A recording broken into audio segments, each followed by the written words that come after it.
Wahai saudaraku semuanya, banyak yang kita dengar dari telinga kita, dari mata kita, dari media juga. Banyaknya setiap hari orang yang bergilir meninggal. Mari saudaraku semuanya, tidak perlu takut untuk mati, karena sekarang mati, besok mati sama saja. Hanya saja kita sedang mengganti. Yang artinya anak-anakku semua, dengarkan nasihat ini. Habis itu saya tutup langsung doa, okay? Habis itu saya langsung tutup doa. Anak-anakku semuanya, yang pertama, pentingnya hadir di dalam majelis zikir. Saat orang tuamu, saat keluargamu, saat orang-orang yang dekat kepadamu, atau bahkan orang yang mencintaimu, saat itu tak mampu lagi menyebut namamu dalam doanya, maka dengan kamu dulu sering hadir di dalam majelis zikir, sekalipun saya dan semuanya anak-anak saya, di mana santri saya berada, yang ada di seluruh tanah air ini pun tidak menyebut namamu, tapi karena kebiasaan hidupmu sering hadir di dalam majelis zikir, selama majelis zikir ini selalu berkembang dan selalu jalan istiqomah amal-amalannya, atau semua orang-orang yang bertawasul kepada guru-gurumu, maka Fatihah atau kiriman doa-doanya itu akan mengalir kepadamu, sekalipun kami semua tidak menyebut namamu. Itu pentingnya saudaraku, bahwasanya hadir di dalam majelis zikir. Saat amalmu tak lagi mampu menolongmu, maka jariah inilah yang akan bisa menolongmu. Sungguh saudaraku, bila anak Adam sudah wafat, maka terputuslah semua. Hanya 3 perkara itu, termasuk amal jariah. Amal jariah yang seperti ini pun disebutnya amal jariah.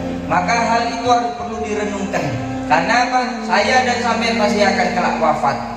Maka paling hikmat sebelum kita wafat, kita bisa hadir kumpul di taman surganya Allah di dunia, yaitu majelis zikir. Karena kebiasaan orang hidup, maka akan dibawa kebiasaannya kita wafat nanti.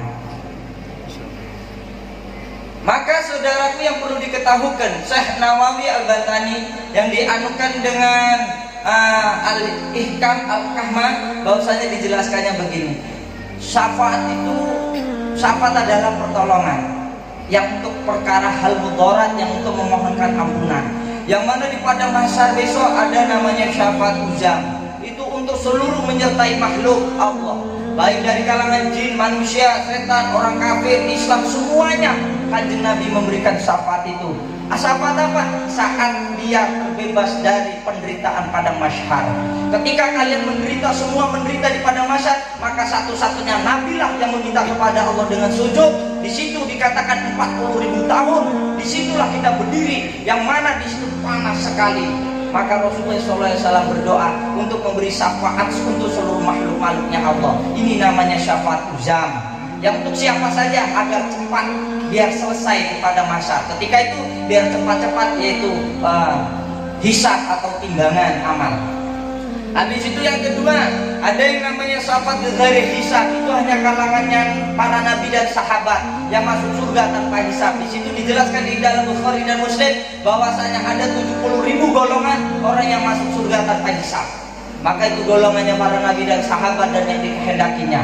Yang ketiga saudaraku, ada yang diberikan syafaat yang melalui hal-hal yang baik timbangannya atau buruk timbangannya, maka ini diberi syafaat dengan Rasulullah SAW selama dia Islam.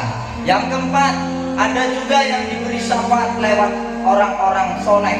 Maka orang soleh ini akan dibebaskan dengan Allah untuk memberikan syafaat kepada orang-orang yang dulu pernah berkhidmat, yang dulu pernah membantu, yang dulu pernah bersamanya. Bahkan saya Muhammad bin Ali Al-Faruq itu pun menjelaskan secara rinci, bahkan temanmu yang soleh pun besok akan bisa membantu kelak saat amalmu tak mampu lagi menolong kamu di padang mahsyar. Maka ini sangat penting, sangat penting sekali anak-anak saya. Saat kita besok amal tak cukup lagi, maka di antara kita ada yang masuk surga satu saja, maka seluruhnya akan masuk surga. Bahkan Imam Ahmad bin Hanbal pun berkata, anakmu yang wafat yang dengan syarat sudah diakekah dan Islam, itu pun akan bisa mampu menyafaati orang tuanya. Teman soleh pun akan mampu menyafaati temannya, karena semua sudah dikehendaki atas izin Allah. Tidaklah dibuka syafaat kecuali Rasulullah SAW dulu yang memberi syafaat. Habis itu baru Rasulullah menyampaikan kepada umatnya dan kepada orang-orang soleh, maka inilah tugasnya orang-orang soleh. Maka dikatakan kasih sayangnya orang soleh, kasih sayangnya orang wali itu lebih besar daripada orang tuamu. Orang tuamu mungkin di dunia, di akhirat mereka akan bisa jadi musuh, tapi kekasihnya Allah tidak seperti itu, saudaraku. Maka penting hadir di dalam majelis zikir. Saat kalian dan saya tidak mampu lagi berbuat kebijakan di dalam akhirat, atau amal kita tidak bisa menutupi kedosa kita, maka perjuangan inilah di dalam hadis Bukhari dan Muslim.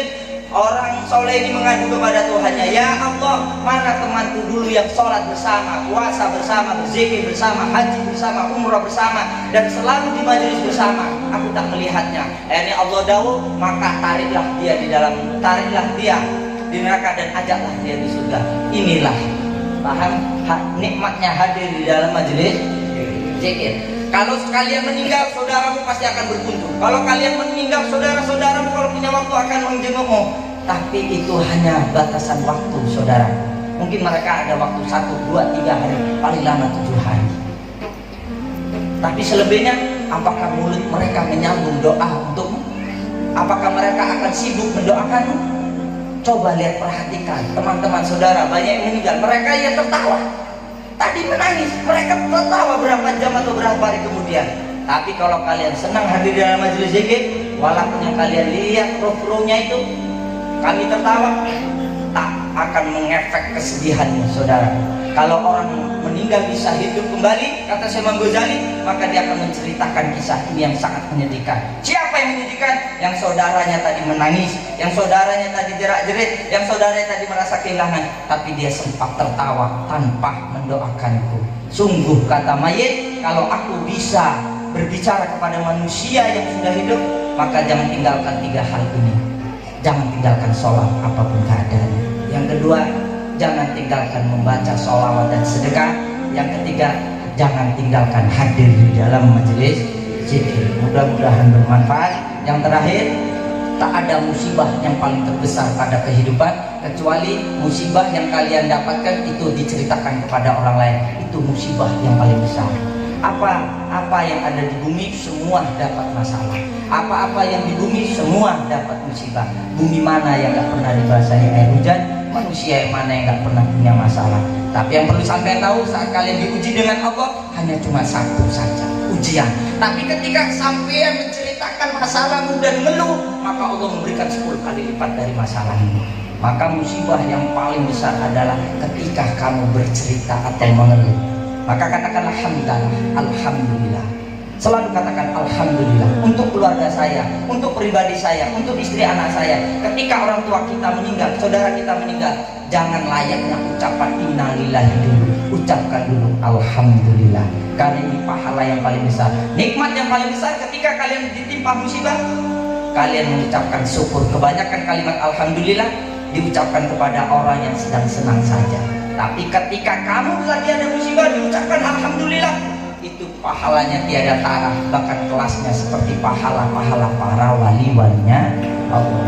Ucapkan kalian bersyukur bisa hadir dalam majelis zikir. Alhamdulillah, alhamdulillah, alhamdulillah, alhamdulillah, alhamdulillah, alhamdulillah. Siapa yang menggerakkan kalian datang di Serambi? Allah. Siapa pula yang menggerakkan kalian dapat masalah?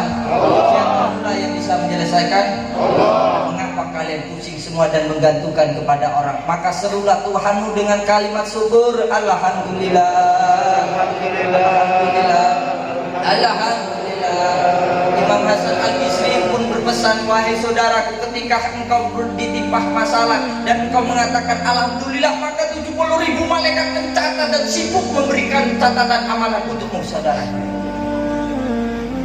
Ketika kamu mendengar saudaramu meninggal, kamu ucapkan alhamdulillah. Itu yang seharusnya kalian pahalanya untuk pribadi, tapi untuk menyenangkan mayit.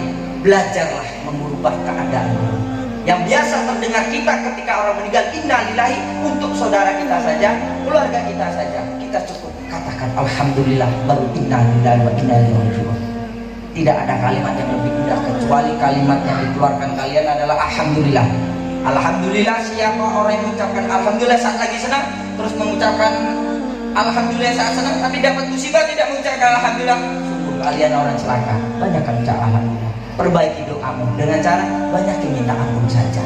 Banyakin minta ampun. Dagangan saya mau laris tidak laris urusan nanti. Jabatan saya mau dapat masalah nggak masalah urusan nanti. Cita-cita anak-anak saya bagaimana urusan nanti. Barang siapa yang memiliki keinginan tapi dia tidak mengeluarkan keinginan dalam benak lewat mulutnya, dia sampai selalu memuji Allahnya dan memohon maaf terus sampai dibayangkan apa yang jadi cita-citamu, tak ada lagi pahala yang lebih terindah kecuali kalian kabul hajat. Belajarlah anak-anak, ketika kalian menginginkan itu mintalah maaf kepada Allah. Kalau Allah sudah mengampuni dosamu, maka semua apa yang ada di hatimu akan diberikan semuanya. Kamu tidak sopan, kamu banyak dosa tapi banyak permintaan.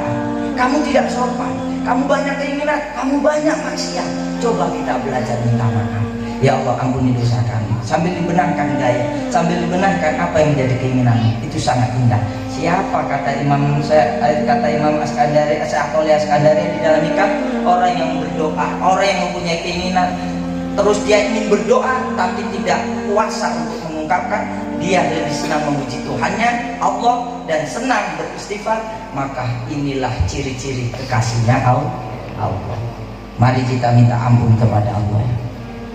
Ya Allah, ya Allah, ya Allah, ya Allah, ya Allah, ya Allah, ya Allah, ya Allah, ya Allah.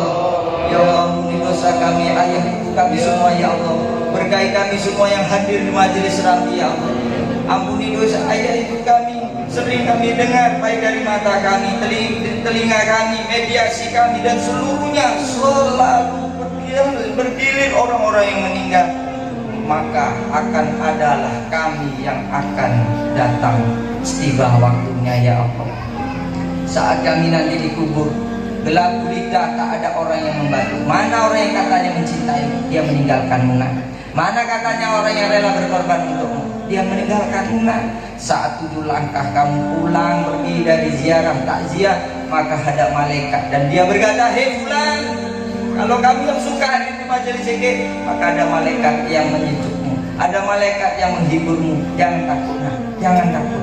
Terus berpegang teguh dengan Quran dan hadis, hadirkan di majelis zikir terus. Mudah-mudahan ayah ibu kami yang ada di dalam kubur, mama, abah, semuanya diampuni dosa-dosanya. Saudara-saudaraku semuanya diampuni dosa-dosanya. Semuanya diberikan berkah Nabi Muhammad SAW. Ya Allah, ampuni dosa ayah ibu kami, ampuni dosa keluarga kami, ampuni masyarakat warga umat kami sedunia, umat Islam sedunia, umat kanjeng Nabi Muhammad ya Allah. Ya Allah, berkahi kami, selamatkan kami semua dari segala seluruh wabah ya Allah. Berikan kami kemudahan dalam segala urusannya. Tiada daya dan upaya pertolonganmu ya Allah. Tiada daya dan upaya pertolonganmu ya Allah. Tinggal menunggu giliran nama kami yang akan disebut, disiarkan di masjid, musolah, dimanapun saja berada. Saat kami dipanggil, maka disitulah akhir hidup kami. Ya Allah, ampuni dosa kami semua. Ampuni dosa ayah ibu kami ya Allah. Ampuni dosa ayah ibu kami ya Allah. Selamatkan ya Allah. Jembarkan terang pada kubur ya Allah. Amin. Kami semua yang sering makan, maafkan kami, bukakan hati kami semua ya Allah. Selamatkan kami semua. Berkahi kelimpahan kami semuanya. Kami mohon ya Allah, berkahi kami dengan berkahnya Syaman Al-Madani Al-Asyari, dengan berkahi Syekh Abdul Qadir Jailani, dengan berkahi Nabi Muhammad. Mari semuanya nak minta hajat. Innaka ala kulli syai'in qadir. Tagdi hajatina ya Allah.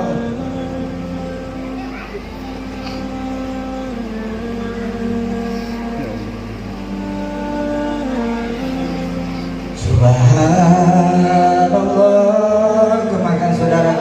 Alhamdulillah. Hadirkan ayat ibumu, hadirkan segala dosa-dosamu, hadirkan orang yang kamu cintai. Subhanallah.